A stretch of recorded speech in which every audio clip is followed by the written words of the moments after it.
I want parents to understand, and you know what I found some parents do? When I was a kid, I know parents who, if they caught their kids smoking a cigarette, you know what they do? They go get a whole pack of cigarettes and make the kid smoke the whole pack, hoping the kid would get sick to their stomach, thinking that would teach the kid to not do it. And you know, I know parents who did that, and their kid did develop a smoking problem, kept smoking. I know some who did that, and the kid didn't smoke. But the point I'm making is, if nothing else, you know what you're giving the kid the understanding and the impression of? That to experiment will not kill him. For that parent to give that kid all those cigarettes to smoke at one time, kid knows you love him. Kid knows you're not trying to kill him. And so if you then give him 10 cigarettes to smoke, or you give him a cigar to smoke and say, go for it, the kid knows it's not going to kill him. It may be uncomfortable, but you're teaching the kid that experimentation is okay. The problem with that is that maybe smoking a cigarette the first time will not take your life. But there are some things that kids start experimenting with that can destroy them the first time they do it. You see, one of the most common drugs that we find elementary and junior high school kids start to experiment with is huffing flammable gas. It may be paint. It may be they're huffing, what do you call it? Whiteout. It may be huffing, what do you call the stuff? Butane. Butane that goes in lighters. A lot of kids, some just go in your garage and get your gas canister you use to put gas in your lawnmower, and they will huff the gas. And the kids think it's not going to hurt me to at least try. Ladies and gentlemen, you know what we know? There are some children who die from huffing flammable gas because of what it does to the brain. Okay? They can die. Now, all kids who huff flammable gas will not die. But get this, of the children who huff flammable gas who die, 22% of them die when it's the first time they've done it. Question, if it's the first time they've done it, are they an addict?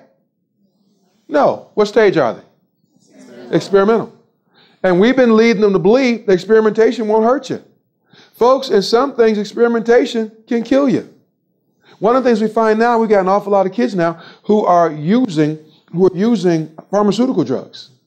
Often stealing them from mom, stealing them from dad. I got invited to speak at a child's funeral. Beautiful young lady, Crystal. Crystal's deceased. You know what Crystal did?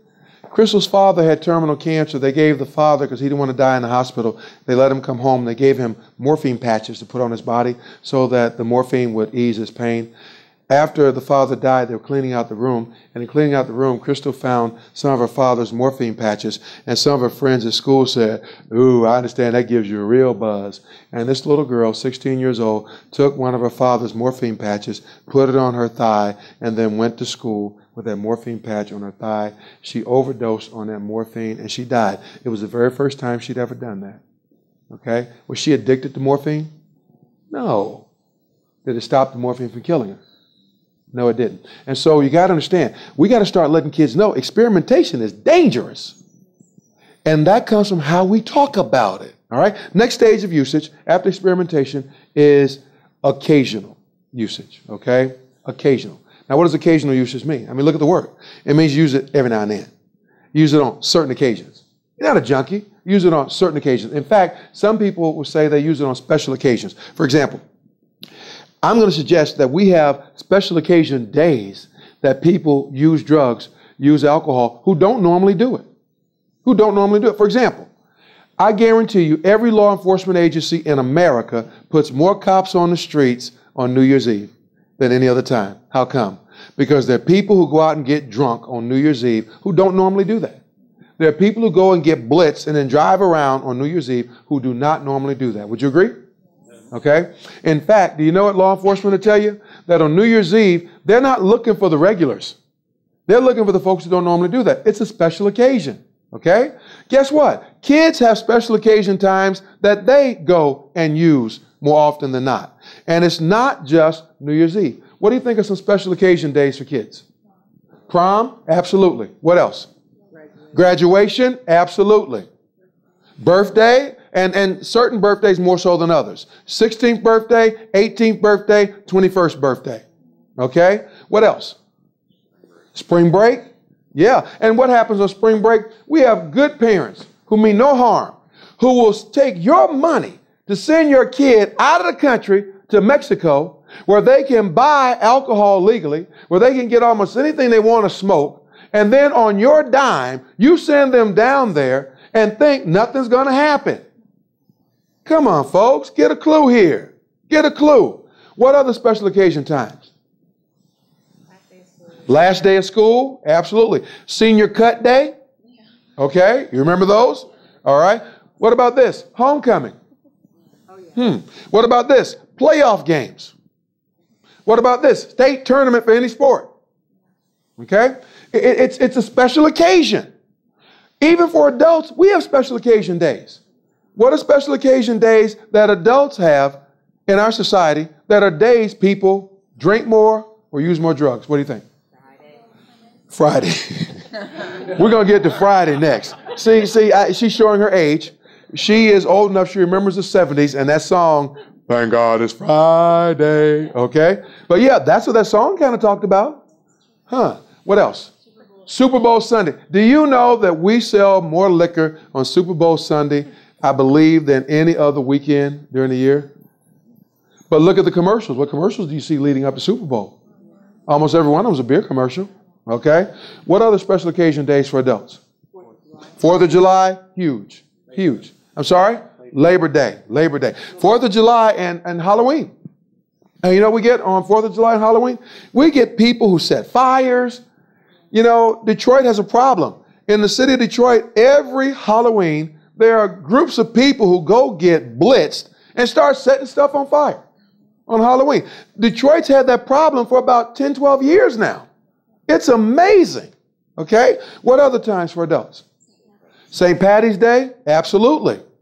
And don't the beer companies advertise St. Patty's Day parties? And what else? Cinco de Mayo. Cinco de Mayo. Okay? What else? Any others you can think of? I'm sorry? Mardi Gras? Oh, huge, huge, huge.